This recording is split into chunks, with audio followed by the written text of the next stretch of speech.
पढ़ा था कि ज्ञात होता हुआ माने व्यवहार ने विचित्र अनेक वर्णमाला के समान होने से जानने में आता हुआ अर्थात ज्ञात होता हुआ उस काल प्रयोजनवान है। अब इसके आगे जो तीर्थ और तीर्थ का फल वो लाइन रहेगी। क्योंकि तीर्थ और तीर्थ के फल की ऐसी ही व्यवस्थिति है, जिससे तिरा जाए वह तीर्थ है, ऐसा व्यवहार धर्म है, और पार होना व्यवहार धर्म का फल है, अथवा अपने स्वरूप को प्राप्त करना तीर्थ फल है।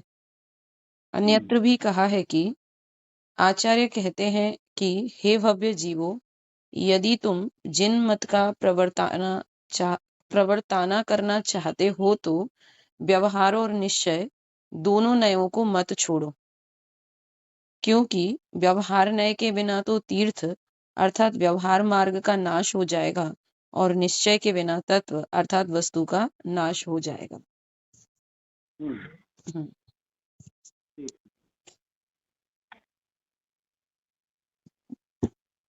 अब जैसे ना करेगी की प्रति हाँ भैया।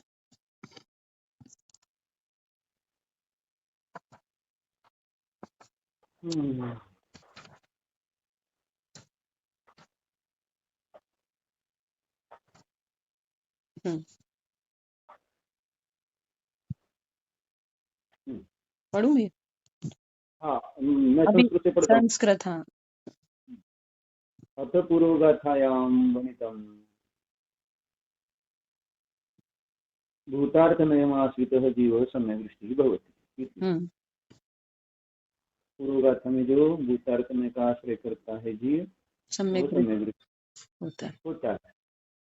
अत्र तो न केवलं भूतार्थः निश्चयनयः निर्विकल्प समाधिरतानां प्रयोजनवान् भवति, किंतु निर्विकल्प समाधिरहितानां पुनः षोडशवर्णिका सुवर्ण लाभ अभावे अधस्तन वर्णिका सुवर्ण लाभवत् केषाञ्चित् प्राथमिकानां कदाचित् सविकल्पावस्थायां मिथ्यात्व विषयकषाय दुर्ध्यानवञ्चनार्थं व्यवहारनयः अपि प्रयोजनवान् भवति इति प्रतिपादयति। अब यहाँ जो निश्चय भूतार्थ रूप निश्चय है वह निर्विकल्प समाधि रतानां प्रयोजनवान भवति। मैंने उतना ही केवल मैंने उतना ही प्रयोजनवान हो ऐसा नहीं है।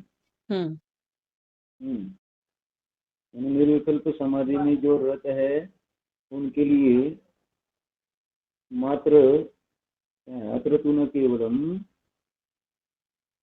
भूतार्थ निश्चय निर्विकल्प समाधि रतानां प्रयोजनवान भवति, किंतु निर्विकल्प समाधि में जो रत है उनके लिए वह भूतार्थ रूप निश्चय में प्रयोजनवान है ऐसा नहीं, किंतु निर्विकल्प समाधि रतानां पुनः निर्विकल्प समाधि रहितानां जो निर्विकल्प समाधि से रहित है उनके लिए षोडश वर्णिका सुवर्ण लाभाभावे यानी पूर्णतः शुद्ध सोने के लाभ के अभाव में अधस्तन वर्णिका सुवर्ण लाभवत यानी जो अशुद्ध अवस्था वाले सुवर्ण के लाभ के समान केषांचित प्राथमिका नाम यानी किन्हीं प्राथमिक जीवों को कदाचित कभी, यहाँ स्पष्ट लिख रहे हैं, सविकल्प अवस्थायाम सविकल्प अवस्था में मिथ्यात्व और विषय कषाय रूप दुर्ध्यान से व्यवहार में भी प्रयोजनवान है यह कह रहे हैं, कथन करते। अर्थ पढ़िए महाराज जी वाला। पूर्व गाथा में कहा है कि भूतार्थ नय का आश्रय करने वाला जीव सम्यक दृष्टि होता है। इस गाथा में कहते हैं कि केवल भूतार्थ निश्चय नय निर्विकल्प समाधि स्थित जीवों को प्रयोजनवान है ऐसा नहीं है, किंतु जो निर्विकल्प समाधि से रहित हैं यानी सविकल्प अवस्था में स्थित हैं, उन्हें अंतिम 16 ताव वाले जातिवंत सुवर्ण के लाभ के अभाव में नीचे के ताव वाले सुवर्ण के लाभ की तरह प्रयोजनवान है। यानी निर्विकल्प समाधि में जो चित्त नहीं है, अर्थात जो सविकल्प अवस्था में चित्त है, इसलिए यह व्यवहार में प्रयोजनवान है, यह कह रहे हैं। और उसने भी कहा कदाचित, काल की अपेक्षा से भी वर्णन किया कि शांतित प्राथमिका नाम कदाचित सविकल्प अवस्थायाम। कोई प्राथमिक अवस्था वाले जीवों को कदाचित सविकल्प अवस्था में मिथ्यात्व विषय कषाय भाव रूप दुर्ध्यान से बचने के लिए व्यवहार नय भी तावत काल प्रयोजनवान है, ऐसा प्रतिपादन करते हैं।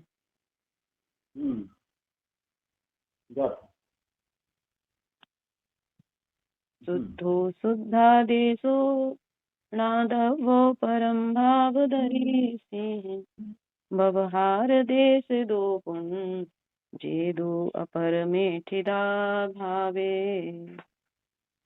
गाठार्थ, परम भाव दर्शियों को शुद्ध तत्व का उपदेश करने वाला शुद्ध नय जानने योग्य है, और जो जीव अपरम भाव में स्थित हैं उनके लिए व्यवहार नय देशित है। ये जो रूढ़ी से सब अर्थ करते आए उस अपेक्षा से अर्थ किया है। तो अर्थ दिया इस गाथा के महाराज जी ने। अभी पेज पर दूसरा अर्थ है।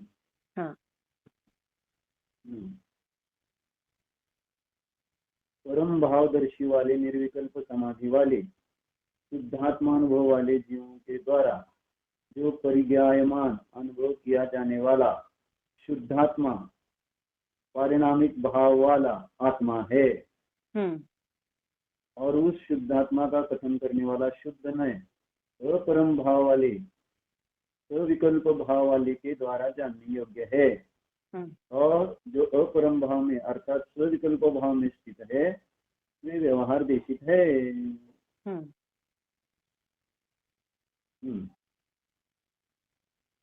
ऐसे दो अर्थ है। अब की अर्थ शुद्ध नयः निश्चय नयः कथम भूत, कैसा है यह शुद्ध नय? शुद्ध द्रव्य आदेशः कथनम यत्र स भवति शुद्ध आदेशः। शुद्ध द्रव्य का जिसमें कथन किया जाता है, जहाँ पर कथन किया जाता है उसको शुद्धादेश कहते हैं। न का अर्थ है ज्ञातव्य, भावयितव्य। ऐसा जो शुद्ध नय के द्वारा कथन किया गया शुद्धात्मा है वह जानने योग्य है, भावना करने योग्य है। कई किनके द्वारा?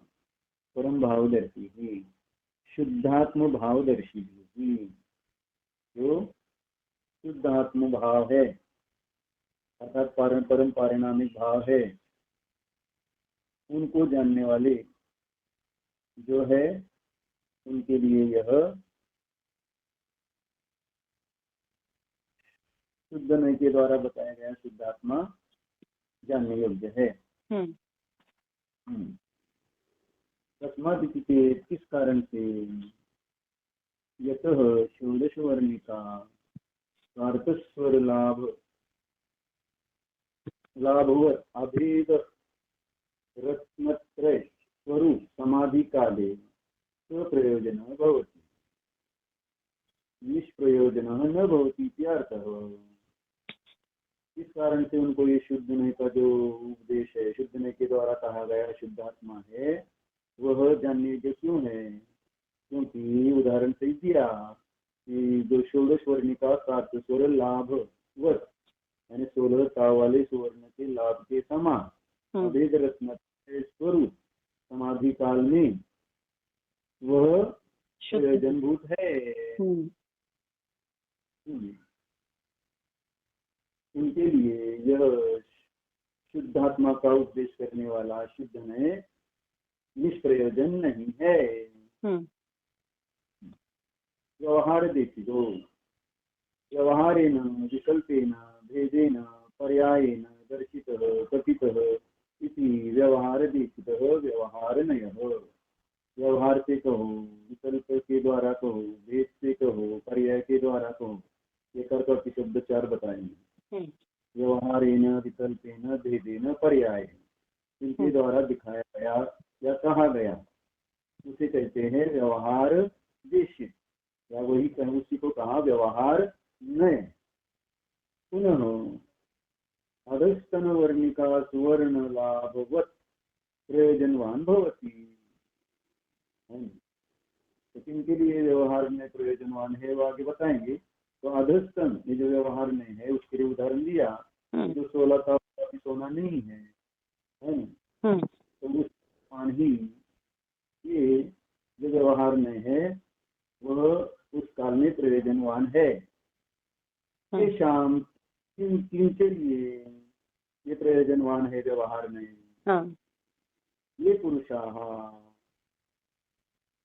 पुनः अशुद्धे असंयत सम्यक दृष्टियादि अपेक्षया श्रावक अपेक्षया वा सराग सम्यक दृष्टि लक्षणे शुभोपयोगे प्रमत्त प्रमत्त संयत अपेक्षया च भेदरत्न त्रय लक्षणे वा पिताः किनके लिए प्रयोजनवान है? अभी कहा जो अशुद्ध है ना, अशुद्ध यानी अशुद्ध भाव में स्थित है, तो जो असंयत सम्यक दृष्टि उनकी अपेक्षा से या श्रावकों की अपेक्षा से है ना, सराग सम्यक दृष्टि लक्षण है, सराग सम्यक दृष्टि जिनका लक्षण है ऐसे शुभ उपयोग में स्थित प्रमत्त अप्रमत्त संयत अपेक्षा भेद रत्न त्रय लक्षण में जो स्थित है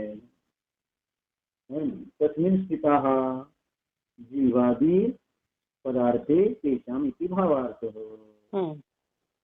तो जीवादि पदार्थ को जानने में जो स्थित है उन चौथे पांचवे आदि स्थानवर्ती शुभोपयोग में स्थित जीवन के लिए प्रयोजनवान है। ऐसे ही प्रमत्त अप्रमत्त संयत की अपेक्षा विचार करो तो प्रमत्त संयत जो भेद रत्न त्रय लक्षण जिसका है दूसरा, ऐसे परिणामों में जो स्थित है इनके लिए यह व्यवहार में प्रयोजनवान है।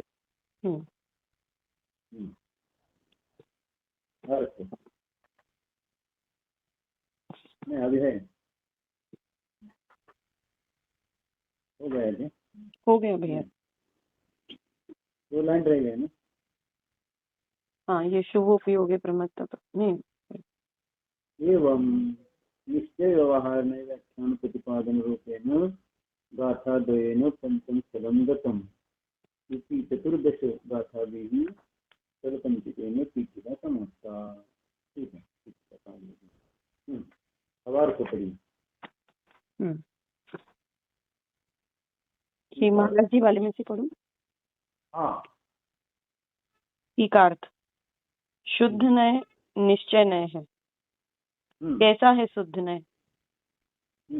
शुद्ध द्रव्य का परम पारिणामिक भाव रूप शुद्ध द्रव्य का कथन जिसमें है ऐसा शुद्ध नय जानने योग्य अर्थात अनुभव करने योग्य है।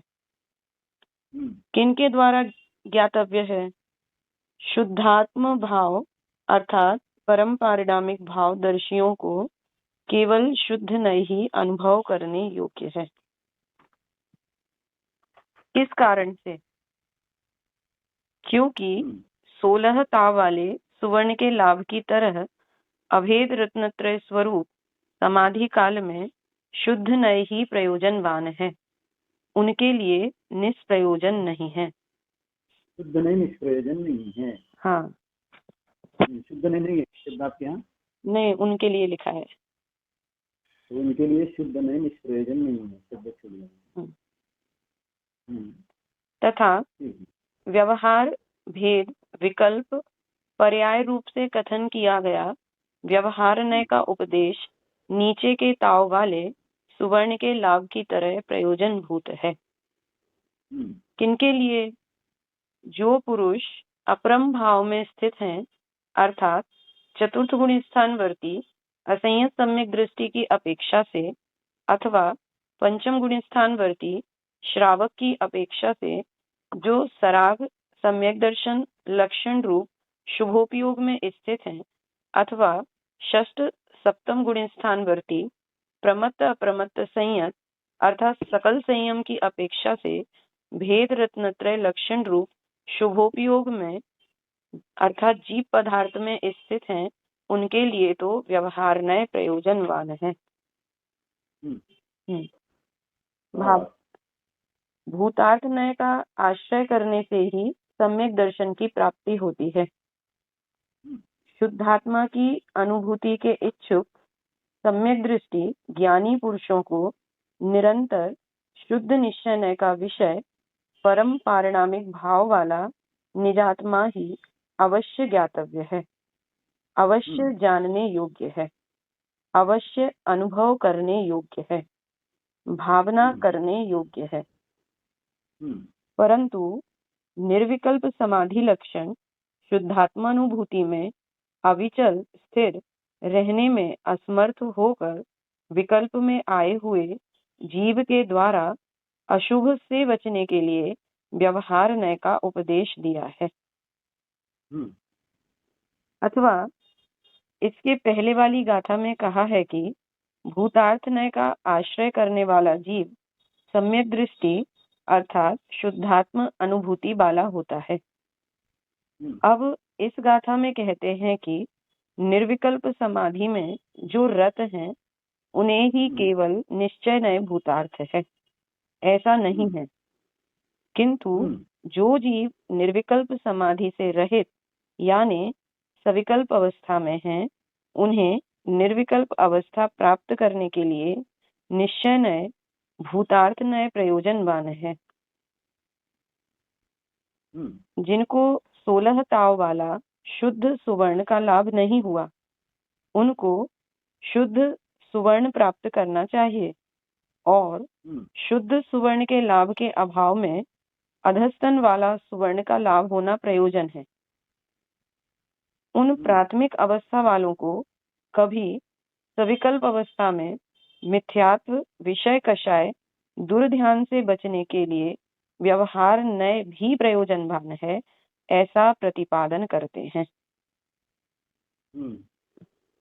अकेला परम भाव दर्शियों को ही निश्चय नय प्रयोजनवान नहीं है। जिन्हें निर्विकल्प समाधि में जाना है या निर्विकल्प अवस्था को प्राप्त करना है, उन्हें भी शुद्ध निश्चय शुद्ध नय प्रयोजनवान है। और मिथ्यात्व विषय का शायद दुर्ध्यान से बचने के लिए सविकल्प अवस्था में उन्हें व्यवहार नय भी प्रयोजनवान है। दोनों यानी निश्चय नय भी प्रयोजनवान है और व्यवहार भी प्रयोजनवान है। और दोनों का प्रयोजन बता दिया कि निश्चय नय सविकल्प वाले को निर्विकल्प अवस्था में जाने के लिए प्रयोजनवान है और व्यवहार नय का प्रयोजन है कि मिथ्यात्व विषय कषाय से बचने के लिए, अशुभ से बचने के लिए। हाँ, ये दो प्रयोजन आगे जाकर उन्होंने कहे भी है, शायद 72 नंबर या 74 नंबर की गाथा की टीका में आया है कि अशुभ विषय कषाय वंचनार्थम और शुद्धात्म भावना साधनार्थम वा। विकल्प दशा में ज्ञानी सहज ही व्यवहार का आलंबन लेता हुआ देखा जाता है। यानी शुद्धात्मा की भावना भी एक उसका प्रयोजन है, केवल अशुभ से बचना इतना ही उसका प्रयोजन नहीं है। व्यवहार में के दोनों प्रयोजन। तो विकल्प अवस्था में उसको शुद्धात्मा की प्राप्ति के लिए भी प्रयत्नवान होना चाहिए।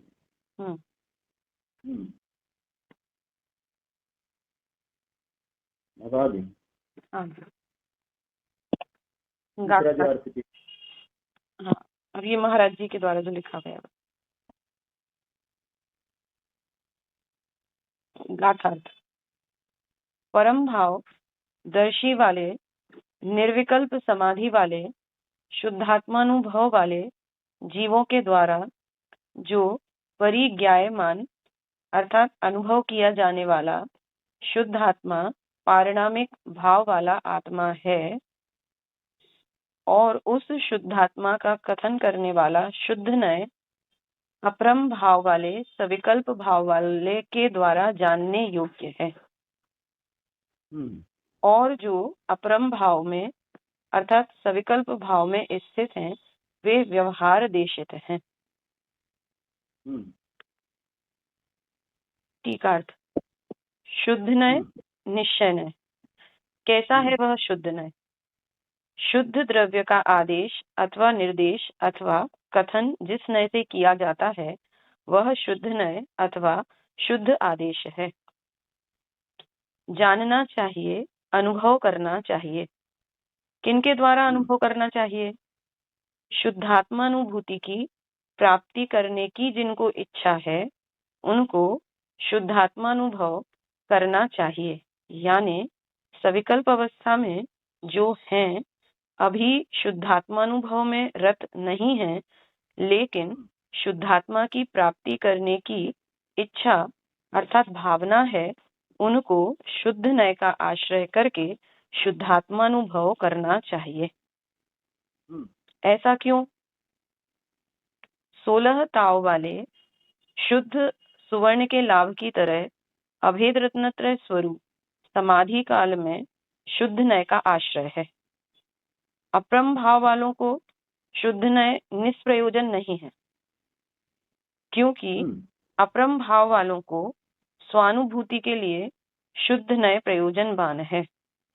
समाधि में या शुद्धात्मानुभूति में शुद्ध नय का आश्रय नहीं है, ऐसा नहीं है। यानी शुद्धात्मा अनुभूति में, शुद्धात्मा अनुभव में या जानने में आता है।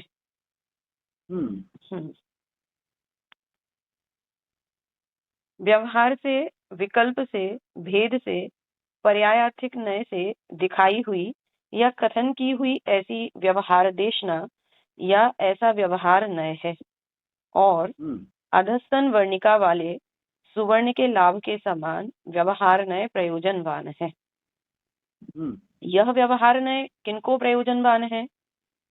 जो पुरुष अशुद्ध भाव में यानी विकल्प अवस्था में हैं, असंयत सम्यक दृष्टि, देश संयत और जो प्रमत्त अप्रमत्त संयत सकल संयमी विकल्प भूमिका में सम्यक दर्शन होते हुए भी बुद्धिपूर्वक विकल्प अवस्था में भेद रत्नत्रय की विचार अवस्था में स्थित हैं, उनको अशुभ उपयोग से बचने के लिए दुर्ध्यान ना हो, इसलिए व्यवहार नय प्रयोजनवान है।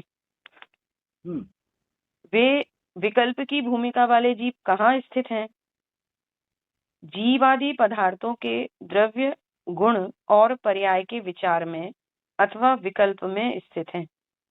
उनको व्यवहार, ये जो आप शंका आपने पहले पूछी थी ना, जीवादि जीव पदार्थ, हाँ, हाँ, जीव पदार्थ में रहने वाले यानी सात्विक गुण स्थान में शुद्धात्मा अनुभव करने वाले की अपेक्षा कथन है क्या, ऐसा आपने पूछा था। हाँ, उसका यहाँ खुलासा किया है महाराज ने। जीव पदार्थों में स्थित माने क्या? हाँ, माने उनका विचार अन्वेषण का काल एक तरह से कहें। हाँ, विचार और विकल्प में स्थित है, माने उन द्रव्य गुण पर्याय का विचार चल रहा है। हाँ, जीवादि पदार्थ संबंधी द्रव्य गुण पर्यायों का चिंतन कर रहा है। हाँ, उनको व्यवहार नय का आश्रय लेना पड़ता है, लेकिन निर्विकल्प अवस्था प्राप्त करने के लिए विकल्प वाले जीवों को शुद्ध नय यानी शुद्धात्मा जानना, अनुभव करना चाहिए। जिनको निर्विकल्प अनुभव करना है उनके लिए तो शुद्धात्मा का ही आश्रय करना पड़ेगा, न कि उसका चिंतन करने से, द्रव्य गुण पर्याय का भेद रूप से विचार करने से शुद्धात्मा का अनुभव हो सकेगा। शुद्धात्मा के अनुभूति के लिए, प्राप्ति के लिए, निर्विकल्प दशा की प्राप्ति के लिए यह व्यवहार प्रयोजनवान नहीं है। व्यवहार में का जो उद्देश्य है वह प्रयोजनवान नहीं है। जो शुद्ध द्वारा उपदेश किया गया जो शुद्धात्मा है वही निर्विकल्प समाधि के लिए प्रयोजनवान है। ऐसा ही होता है ना, इसीलिए कहा ना, व्यवहार वाले तो कदाचित फिर स्वर्ग आदि जाकर फिर वहां से समोसरण आदि जाकर सम्यक प्राप्त भी कर ली, ओके ज्यादा है। संयम धारण करके, लेकिन जो संयम धारण न करके चर्चा जो केवल करेंगे, तो वहाँ 2 दिन पहले वही चर्चा की थी ना हमने कि ना शुद्ध उपयोग है ना शुभ उपयोग है, तो दोनों उपयोगों से रहित होकर अशुभ उपयोग में ही रहते हैं फिर निश्चयभाषी।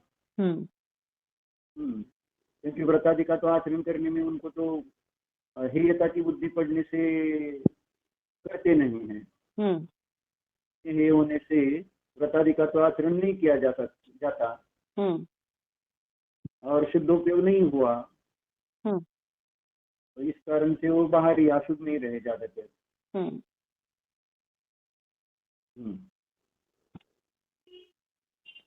भावार्थ। शंका। इस गाथा की टीका में प्रमत्त अप्रमत्त संयत अपेक्षया च भेद रत्नत्रय लक्षणे ऐसा क्यों लिखा है? आपका ये प्रश्न था ना। हाँ, जी ने इसका अर्थ वही किया ना, दोनों में शुभ शुभ और शुभ। हाँ, उनने वही किया, वो प्रवचन सार की गाथा से। हाँ, लेकिन यहाँ पर ये भी स्पष्ट लिखा भी है ऊपर, हम जब टीका पढ़ रहे थे तो उसमें सराग सम्यक दृष्टि लक्षणे शुभोपयोग यही शब्द आया, यानी शुभोपयोग के काल में ही व्यवहारने का आश्रय लिया जाता है। हाँ, शुद्धोपयोग के काल में नहीं। हाँ। अप्रमत्तावस्था और अप्रमत्तावस्था की जब चर्चा आती है तो अप्रमत्त दशा में आभेद रत्नत्रय करी, तो महाराज जी ने इसलिए वो प्रश्न उठा कर समाधान किया है कि प्रमत्त प्रमत्त संयत अपेक्षा भेद रत्नत्रय लक्षणे ऐसा क्यों लिखा है? केवल प्रमत्त अपेक्षा अपेक्षा से भेद रत्नत्रय लक्षण ऐसा क्यों नहीं लिखा?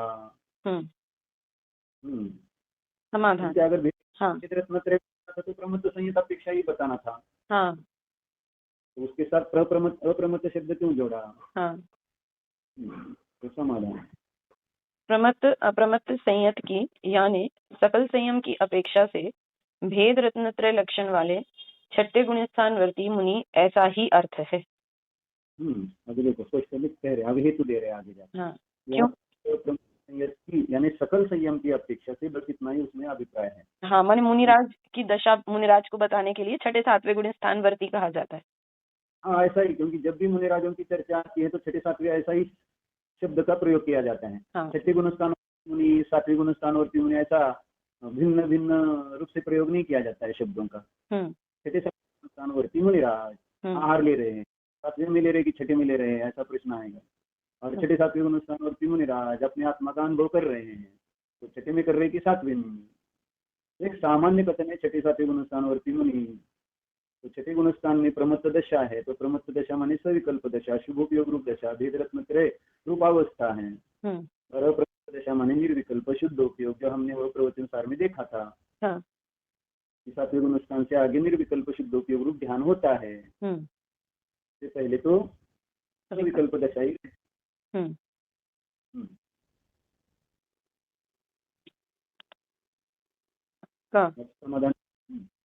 समाधान। हाँ, प्रमत्त अप्रमत्त संयत की यानी सकल संयम की अपेक्षा से भेद रत्नत्रय लक्षण वाले छठे गुण स्थानवर्ती मुनि ऐसा ही अर्थ है, क्योंकि आवृत्ति सम्यक्त्वी एक ही जीव में दो भेद दिखाना है, यानी आवृत्ति सम्यक्त्वी का निर्विकल्प दशा का शुद्धात्मानुभव का क्षण और आवृत्ति सम्यक्त्वी का सविकल्प दशा का क्षण।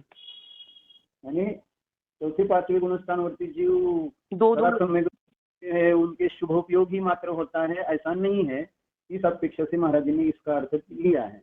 यानी प्रमत्त जैसे भेद छठे सातवें में है, ऐसे ही चौथे पांचवें गुणस्थान में भी भेद होते हैं। पर वहाँ पे दो अलग गुण स्थान हो गए, शुभ का अलग और शुद्ध का अलग, लेकिन यहाँ पे ऐसे दो गुण स्थान नहीं है, एक ही गुण स्थान में वो सविकल्प और निर्विकल्प दशा चल रही है। बराबर, उसमें तीव्र मंद कषाय की अपेक्षा से भेद करके कथन किया जाता है चौथे पांचवें गुणस्थान में। यानी प्रत्येक तीव्र उदय में चौथे गुणस्थान वाला जीव शुभ उपयोगी होता है या अशुभ उपयोगी होता है, और प्रत्येक अनादि कषायों का जब मंद उदय रहता है तो अपने सिद्ध निज ध्रुव शुद्धात्मा का अनुभव करता है। ऐसे ही पांचवें गुणस्थानवर्ती प्रत्येक अनादि के तीव्र उदय में शुभ या अशुभ में देखा जा सकता है, और उसके प्रत्येक अनादि के मंद उदय में शुद्ध उपयोग में वह देखा जाता है। इसलिए चौथे पांचवें गुणस्थान में एक ही ऐसे दो भेद गुणस्थान के नहीं करके एक ही गुणस्थान में शुभ शुद्ध ऐसे भेद किया किए हैं, या शुद्ध अशुद्ध ऐसे दो भेद किए हैं। देश संयमी में छठे सातवें गुण स्थान के समान भेद नहीं किए। हाँ, अलग अलग दो। देश संयमी में एक ही जीव में दो भेद दिखाना है, यानी देश संयमी का निर्विकल्प दशा का क्षण और देश संयमी का स्विकल्प दशा का क्षण। ऐसा ही सकल संयमी एक ही जीव में अप्रमत्त संयत वाले का निर्विकल्प दशा का क्षण और प्रमत्त दशा वाले का स्विकल्प दशा का क्षण उक्त कथन से दिखाया है। और सकल जीव सकल संयमी जीव जिस समय सविकल्प अवस्था में है, यानी छठे गुण स्थान में है, उस समय वह अपरम भाव में है, यानी भेद रत्नत्रय में है। उसी तरह देश संयमी जिस समय सविकल्प अवस्था में है, वह उस समय अपरम भाव में अर्थात शुभोपयोग में है। उसी तरह आवृत्ति सम्यक्त्वी जिस समय सविकल्प अवस्था में है, उस समय अपरम भाव में अर्थात शुभोपयोग में है। और सकल संयमी की निर्विकल्प अवस्था यानी 7वां गुण स्थान और 8वें गुण स्थान से सिद्ध दशा तक यह परम अवस्था अर्थात पारिणामिक भाव को देखने वाली है। और देश संयमी की निर्विकल्प अवस्था परम अवस्था पारिणामिक भाव को देखने वाली है। और आवृत्ति सम्यक्त्वी की निर्विकल्प अवस्था पारिणामिक भाव को देखने वाली परम अवस्था है। ऐसा दिखाने के लिए यहाँ प्रमत्त अप्रमत्त संयत अपेक्षया ऐसा शब्द लिखा है। इसलिए प्रमत्त अप्रमत्त संयत अपेक्षया च भेद रत्नत्रय लक्षणे, इसका अर्थ प्रमत्त संयत और अप्रमत्त संयत दोनों भी सविकल्प दशा में हैं, ऐसा कहना गलत है। क्योंकि प्रवचन सार गाथा नंबर 196 तत्व दीपिका की तात्पर्य वृत्ति टीका में श्री जयसेन आचार्य जी ने ध्यान संतान में दिखाया है कि अप्रमत्त संयत वाला यानी सप्तम गुण स्थान वर्ती निर्विकल्प दशा अर्थात ध्यान में है, और प्रमत्त गुण स्थान वर्ती सविकल्प दशा में तत्व चिंता में है।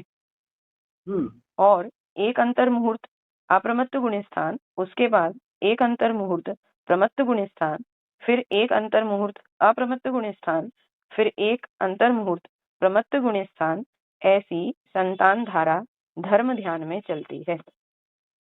ध्यान संतान का हाँ, ध्यान संतान, ध्यान चिंता, ध्यान हुए कुछ नहीं। हाँ, ऐसे 4 भेद किए ना वहाँ। हाँ, तो ध्यान संतान में प्रमत्त प्रमत्त की चर्चा है। प्रमत्त प्रमत्त शब्द लिखा, तो विकल्प दशा में अंतर मुहूर्त में आता जाता रहता है, उसे संतान कहा है। तो प्रमत्त प्रमत्त का दृष्टांत दिया, मैंने प्रमत्त दशा में वह स्विकल्प है और अप्रमत्त दशा में निर्विकल्प है। निर्विकल्प दशा में ध्यान है और स्विकल्प दशा में चिंतन कर रहा है। यानी वो स्पष्ट लिखा ही है, हमने देखा था वहाँ। इसलिए कहा ना कि कर्मा योग में जो विषय आते हैं वो ऐसे भेद करके चर्चा नहीं आती ना, शुभोपयोग, शुद्धोपयोग, निर्विकल्प, स्विकल्प, ऐसी चर्चा वहाँ गौण होती है। बस उस गुण स्थान में जैसे जैसे कर्मों की स्थितियाँ पाई जाती है और उन कर्मों की स्थितियों के निमित्त से जैसे जैसे परिणाम देखे जाते हैं, तो वैसे वैसे ही वहाँ पर वो कहे जाते हैं। इसलिए छठे गुण स्थान, चौथे गुण स्थान, 5वें गुण स्थान में ये सारा जो दिख रहा है वो ऐसा कुछ अलग से निर्विकल्प स्विकल्प तो उसका भेद कर्म योग में आपको पढ़ने को मिलेगा ही नहीं। तो फिर कैसे कह सकते हैं कि ये शुद्धोपयोग है या अशुद्धोपयोगी है। इस सबको फिर चौथे पांचवें से लेकर छठे सातवें तक या 10वें तक दोनों शुभोपयोग और शुद्धोपयोगी कहे जाएंगे। क्योंकि 10वें गुण स्थान लोग का उदय देखा जाता है बुद्धिपूर्वक, तो उस दृष्टि से उसका शुभ उपयोग भी चल रहा है और शुद्धोपयोग भी चल रहा है। तो कर्म योग के द्वारा उसमें अंतर नहीं किया जा सकता है कि ये शुद्धोपयोग वाली पर्याय है और ये शुभोपयोग वाली पर्याय है। क्योंकि कर्म योग कल की मुख्यता से ही कथन करता है, एक अपेक्षा देखा जाए तो वह विषय साधन की दृष्टि से कथन नहीं करता है। कर्म योग में तो कर्म के उदय से होने वाली, जो कर्म का उदय माने फल, और फल तो दिखाई दे रहा है उसमें, तो जैसे जैसे कर्म के उदय है चौथे पांचवें छठे सातवें में, 8वें 9वें 10वें में, वैसे वैसे उन उदय के साथ ही वो कहते हैं। इसलिए तो फिर ये अन्य पक्षवादी बोलते कि 11वें से ही वितराग होता है, उससे पहले सरागी होता है। 11वें से वितराग सहित ही आत्मा का अनुभव करता है, उसके बाद ही वह वितराग रूप अनुभव करेगा, क्योंकि तब तक उसके लोभ है, कषा है। तो उस अपेक्षा से फिर क्या 10वें गुण स्थान तक शुभ उपयोगी भी कह सकते हैं, ऐसे भी बोलते हैं। यानी सिर्फ चौथे पांचवें यानी छठे गुण स्थान में ही शुभ उपयोगी है ऐसा नहीं, कर्णानुयोग वाले बोलेंगे कि 10वें तक शुभ उपयोगी है। तो इसलिए कहा कि कर्णानुयोग की पद्धति में तो विशुद्धि संश्लेषता की मुख्यता से चर्चा होती है। तो विशुद्धि है ऐसा कहेंगे, फिर चौथे से शुद्धि है और 1 से 3 गुण स्थान में संश्लेष है ऐसा। तो उसमें सविकल्प निर्विकल्प और फिर उसमें निज ध्रुव शुद्धात्मा का विषय करके जो उत्पन्न होने वाला जो फल है शुद्धोपयोग शुद्धात्मानुभव, उसकी चर्चा वहाँ कहाँ है? वहाँ तो यही कहा जाएगा कि सम्यक दर्शन होता है जब, यानी प्रथमोपशम सम्यक तो होता है, तो उस काल में 7 प्रकृति का उपशम से क्षेपशम ही कहा जाएगा वहाँ। वहाँ थोड़ी ये कहा उस काल में वह शुद्धोपयोगी है। इसलिए तो जैसे नाचार्य जी की वो हमने देखी थी 276 गाथा की टीका, उसमें ये तीनों अनुयोग का जो 1 नंबर का चार्ट महाराज जी ने बनाया है, तो उसमें चारों अनुयोगों का सुमेल बिठा करके ऐसे सिद्ध कर दिया है निश्चय की मोक्ष के साथ व्याप्ति और व्यवहार तरह की मोक्ष के साथ व्याप्ति नहीं है। तो उसमें 7 प्रकृति के उपशम से क्षेपशम कर्णानुयोग से कहते हुए वहाँ शुद्धात्मा के सन्मुख परिणाम की बात कही है। तो द्रव्यानुयोग तो शुद्धात्मा के सन्मुख की बात करेगा, क्योंकि उसका विषय ही विषय है, माने शुद्धात्मा जो है विषय की चर्चा करता है, ज्ञान का जो ज्ञेय बनता है उस ज्ञेय की चर्चा द्रव्यानुयोग करेगा। कर्णानुयोग उस काल में रहने वाले कर्मों की चर्चा करेगा, चरणानुयोग उस काल में बाह्य क्रियाओं की अपेक्षा से चर्चा करेगा, और प्रथमानुयोग उस यानी जो जिस काल में जैसा जैसा उस पर जीव की पर्याय स्थूल रूप से थी उसकी चर्चा करेगा। तो है कि देव था कि मनुष्य था कि त्रियंजक था, ये प्रथमानुयोग बताएगा। संयम असंयम की बात करेगा, बाह्य प्रकार की क्रिया कर रहा है, उसका अंतरंग क्रिया का तो विषय नहीं आएगा चरणानुयोग का मुख्यता से। और कर्णानुयोग कर्म की अपेक्षा से बात कर रहा है कि चौथे आदि गुण स्थान में किन प्रकृतियों का उपशम क्षेपशम होता है या किन प्रकृतियों का उदय होता है। और फिर द्रव्यानुयोग में तो ये चर्चा आएगी ना कि सविकल्प दशा और निर्विकल्प दशा, और ये समझे बिना तो फिर हम अपना काम भी कैसे कर सकेंगे। यानी 7 प्रकृति का उपशम क्षेपशम जिन परिणामों की विशुद्धि से बनता है वह विशुद्धि किसको लक्ष्य करने से बनेगी यह नहीं समझ में आएगा, तो 7 प्रकृति का उपशम क्षेपशम बनेगा ही कैसे। यानी वो प्रकृति का उपशम क्षेपशम चौथे में जरूर होता है, लेकिन उसका कारण क्या है, वो किस से बना है। वो परिणामों की विशुद्धि के सारे स्थान अधिकरण पूर्वकरण निवृत्तिकरण का गणित हम तो समझ लेते हैं, कैसे कैसे अधिकरण में परिणाम ऊपर नीचे के भिन्न भिन्न कैसे होते हैं, अपूर्व परिणाम कैसे अपूर्वकरण में होते हैं, यानी लब्धि होती है ना, ये 3 करण 3 प्रकार चलते हैं ना, आधाकरण पूर्वकरण निवृत्तिकरण। तो उसमें सारे परिणामों का गणित ही दिया है ना, वो दिया है, हम करने पड़ते ही है। जीव कांड में सारा आया है प्रकरण भैया वो, लेकिन प्रमत्व गुणस्थान के बाद आया, और प्रमत्व गुणस्थान के बाद ये सारा प्रकरण आया है 3 परिणामों का अधिकरण पूर्वकरण और निवृत्तिकरण। लब्धि सार में ये सारा आएगा, करण लब्धि में अधिकरण पूर्वकरण और निवृत्तिकरण, क्योंकि वहाँ प्रथमोपशम सम्यत्व की चर्चा है पहले। लेकिन तो कर्णानुयोग में जीवकांड में तो सामान्य रूप से गुण स्थानों की चर्चा करते हुए फिर अधिकरण रूप परिणाम जो सातिशय प्रमत्व गुण स्थान वाला जीव है उसमें अधिकरण रूप परिणाम है, और फिर उसके आगे अपूर्वकरण परिणाम के लिए तो आगे का गुण स्थान 8वां बताया है, और अनिवृत्ति स्थान भी एक अलग से बताया है उन परिणामों को बताने के लिए।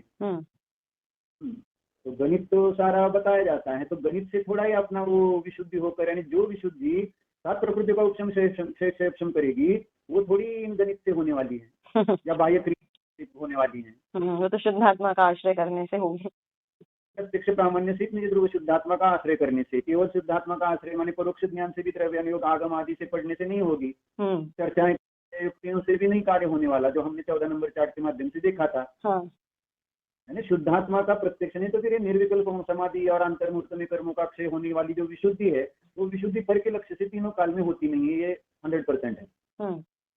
समय सारी व्यर्थ है। फिर अगर किसी अन्य कारण से विशुद्धि हो जाए तो फिर समय सार लिखने का प्रयोजन नहीं था। किसी भी विषय को लक्ष्य करते हुए फिर वो परिणामों की विशुद्धि करता हुआ श्रेणी आरूढ़ होकर उसके कर्म का क्षय होकर वो आर्यंत सिद्ध बन जाता। फिर शुद्ध आत्मा की चर्चा इतनी सारे विस्तार से जो कुंदकुंदाचार्य ने समय सार में लिखी, परमात्मा प्रकाश आदि जितने भी आध्यात्म ग्रंथ आए तो वो सारे फिर व्यर्थ हो जाएंगे। यानी फिर जीव का आश्रय करने, शुद्ध जीव का आश्रय करने का विषय ही नहीं बनेगा। फिर केवल पर की चर्चा सुनने करने से या जितना उसके निमित्त से होने वाले कार्य को, शुद्धात्मा अनुभव के निमित्त से होने वाले कार्य की चर्चा करो या क्रिया करो, उससे साध्य सिद्ध नहीं होने वाला। साध्य तो शुद्धात्मा का प्रत्यक्ष प्रामाण्य से ध्यान करने पर ही होती है, यह नियम है।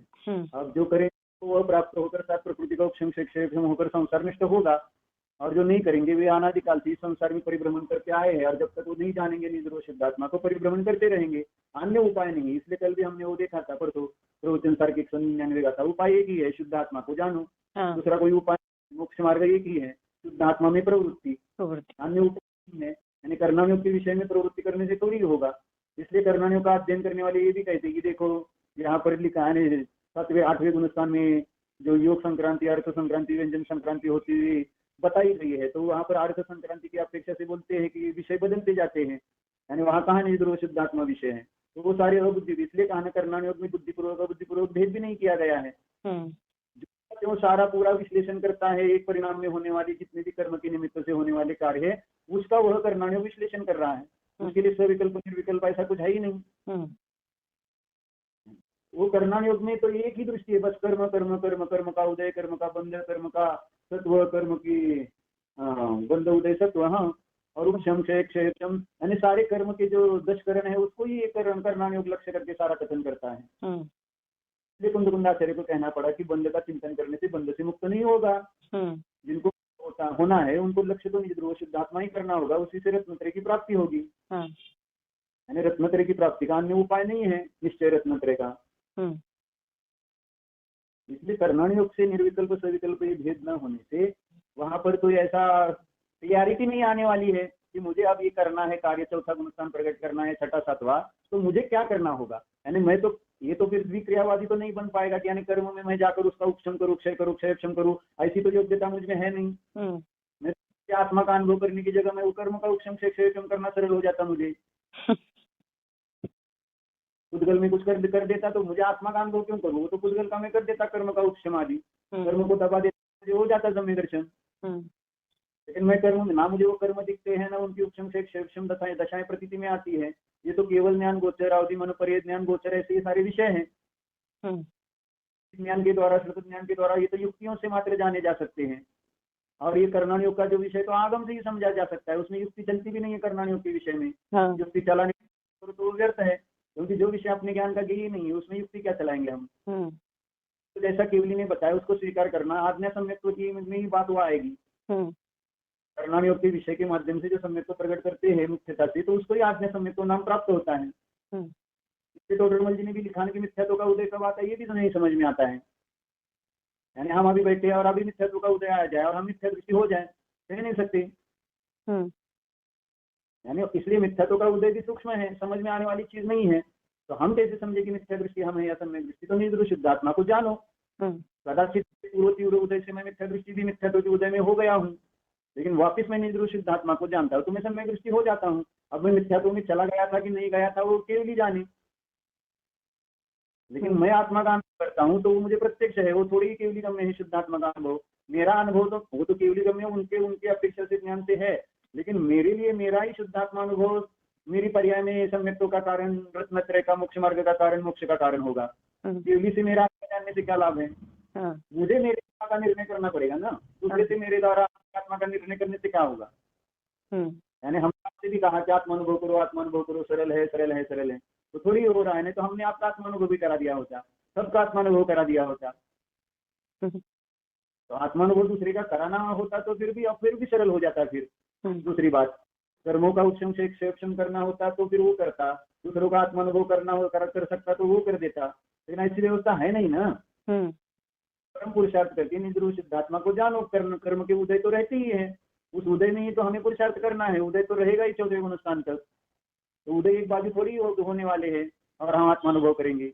वो तो मिथ्यात्व का उदय प्रथमोक्षम सम्यक्त्व के काल में कैसे कैसे परिणामों की विशुद्धि होती हुई वो उसका अंतकरण करता है, वो सारा लब्धि सार में बताया है कैसी व्यवस्था होती है जब वो 5 लब्धियां करता है तब। तो मुझे समझता है कि मैं अभी बैठा हूँ तो अभी मेरी विशुद्धि लब्धि, क्षयक्षम लब्धि हो रही है, विशुद्धि लब्धि हो रही है, देशना लब्धि हो रही है, प्राज्ञ लब्धि चल रही है, अपकरण लब्धि चल रही है। ये 5 लब्धियां हमें पकड़ में आएगी क्या? नहीं। जब सम्यक उसके पहले अपने परिणाम एक विशिष्ट विशुद्धता को लिए रहेंगे और हम जब आत्मानुभव करेंगे तो उस काल में हमें समय दर्शन होगा। उसके पहले क्या होगी नियम से मुझे समय दर्शन हो गया है, क्योंकि मैंने निजरूप शुद्धात्मा का प्रत्यक्ष प्रामाण्य सहित अनुभव किया है, इसलिए मेरे 5 लब्धियां भी हो चुकी है। ऐसा हम अनुमान से निर्णय कर सकते हैं बस। ये कहा हम जान सकते हैं कि मेरी ये लब्धि हुई और उसमें करण लब्धि में ये मेरे आधे करण अपूर्व करण, कितने सूक्ष्म सूक्ष्म परिणाम है, वो तो सारा केवली के द्वारा बताया गया है। अब आप प्रथमोपशम सम्यक तो लब्धि सार थोड़ा पढ़ेंगे ना अभी जाएंगे तो उसमें आपको ये सारी बातें समझ में आएगी कि कैसा प्रथमोपशम सम्यक तो होता है। लब्धि सार में वही प्रथमोपशम की चर्चा है और क्षपना सार में कर्मों की क्षपन करने की चर्चा है। लब्धि सार में दोनों है, प्रथमोपशम और द्वितीयोपशम की चर्चा। यानी प्रथमोपशम माने मिथ्या दृष्टि जो सम्यक को प्राप्त कर रहा है वो, और द्वितीयोपशम माने जो श्रेणी आरूढ़ होता है, उपशम श्रेणी करता है वो सारा लब्धि सार आता है। और क्षपना सार में कर्म का क्षय करने के लिए जो उद्यम करता है उसकी चर्चा आती है। कैसे कैसे कर्म परिणाम करता है, क्या क्या होता है उसको वहाँ कैसे कैसे, वो बहुत सूक्ष्म सूक्ष्म बहुत अच्छी चर्चा है। तो सविकल्प दशा में हमें अशुद्धता से बचाते हैं वे परिणाम, और वो विशुद्धियों की चर्चा जब हम पढ़ते हैं तो अपने परिणाम भी उस काल में विशुद्ध ऐसे हो जाते हैं कि हम अपने आत्मा को उस समय जानना चाहो तो जान सकते हैं। इतनी अच्छी विशुद्धि उन परिणामों को समझते हुए हो जाती है। कर्णानियों की चर्चा परिणामों की विशुद्धि का एक बाह्य निमित्त है। उस बाह्य का को साधन बनाकर अपनी निज शुद्धात्मा का प्रत्यक्ष अनुभव करना, रूप साध्य सिद्ध करना है। वो विशुद्धि हो गई और उसके क्षय में केवल हम आनंद मानने लगे, और वही होता है प्राय कर्णानियोग पढ़ने पर। और इसलिए कर्णानियोग पढ़ना अच्छा भी लगता है लोगों को, क्षय होता है ना विशेष, और अज्ञान दूर होता है, थोड़ा सा कुछ नया उसमें प्रमेय मिलता है। और यहाँ लोगों को नया नया प्रमेय, इसलिए तो द्रव्यानुयोग पढ़ के समय सार पढ़ के नया नया प्रमेय निकालना चाहते हैं, इसलिए बार बार उसकी चर्चा गोष्ठियां चलती हैं। कुछ नया चाहिए, एक सामान्य ध्रुव नहीं चाहिए, विशेष विशेष विशेष विशेष। जब तक निज ध्रुव सिद्धात्मा को नहीं जानते तो बार बार वो विशेष को ही ढूंढते रहते हैं। तो विशेष के ढूंढने में फिर व्यग्रता होती रहती है। फिर और क्या विशेष, क्या विशेष, और क्या विशेष। फिर दूसरे हर एक का क्षेत्रक्षम विद्वानों का अलग अलग है, तो अपने अपने क्षेत्रक्षम के हिसाब से जिसको जैसा बात प्रतीति में है वो फिर वो कह देता है। तो सारा समय सारा जो सामान्य है उसको विशेष बना दिया है, तो अब समय दर्शन कैसे होगा? फिर वो विशेष बना दिया है, सामान्य विशेषात्मक विषय ही अनुभूति का विषय होगा। लेकिन आपने समय सार सामान्य रखना ही नहीं चाह रहे, जबकि कुंद कुंद आचार्य उसको शुद्ध निश्चय, परम शुद्ध निश्चय से सब भेद नष्ट करके मात्र आत्मानुभव के लिए कह रहे हैं कि इतना ही देखो, इतना ही है, मैं पक्षातीत है, यहाँ तक जाकर कहा। फिर भी हम मानने के लिए तैयार नहीं। हम तो बार बार उन नयों का आलम्बन लेकर और अलग अलग विशेषों को लेकर ही चर्चा करते रहते हैं। चर्चा करने में भी बाधा नहीं, लेकिन उसके आगे काम करो तो ठीक है, नहीं तो फिर वो चर्चा करने से लाभ भी क्या? विशेष समझा, ठीक है, विशेष आपको जैसे हमने भी अमृतचंद्र देव देवसेनाचार्य जी की, जयचंद जी छाबड़ा की सब पढ़े, तो ये विशेष अच्छा है, नहीं है ऐसा नहीं, लेकिन उससे आगे काम करो तो अच्छा, नहीं तो फिर वो केवल क्या क्षेत्रक्षम से क्या होगा? विशेष समझ में आता है और सामान्य समझ में नहीं आता, ऐसे ही हुआ ना। और आचार्य 14 में तो वही कह रहे हैं ना, जो पश्चात अपना अबद्ध पुरुषम निश्चय ने से देखो तो अबद्ध पृष्ठ है, बस उस सामान्य इसके साथ बद्ध पृष्ठ है, ये आदि चर्चाएं गौण है उसको, और उसको समझ फिर कर्णानियोग पढ़ो ना। आपको अगर ज्यादा उसमें विशेष जाना है तो कर्णानियोग पढ़ो। तो ये जो 50 से 55 गाथा में जा सारे वर्ण गंध रस स्पर्श से लेकर गुणस्थान तक की जितनी भी चर्चा है, तो विशेष समझने के लिए तो कर्णानियोग में उपयोग लगाना, और मजा आएगा द्रव्यानुयोग का समय सार का आपको। यानी फिर एक एक जैसे अमृतचंद्र आचार्य ने वो किया ही है ना, आगे जाकर कितना विस्तार किया है, उसका कभी आनंद लेते नहीं, उसकी कभी चर्चा कोई करता भी नहीं है। वो ठीक है ना, आगे जाकर 3 गाथाओं पर कितना विस्तार से चर्चा है, वो एक एक प्रकृति के लिए सारी चर्चा ली है ना। 387, 88 और 389 क्या बोलते हैं? हाँ, 89 79 माने 79 और 89 और 80 बराबर 89 387, 88 और 389। उसकी टीका कभी ध्यान से, और ध्यान में इसका कितना लाभ होगा आपने अभी कभी पढ़ा तो आपको मजा आएगा। इसका ये सारा ध्यान का ही विषय है उसमें।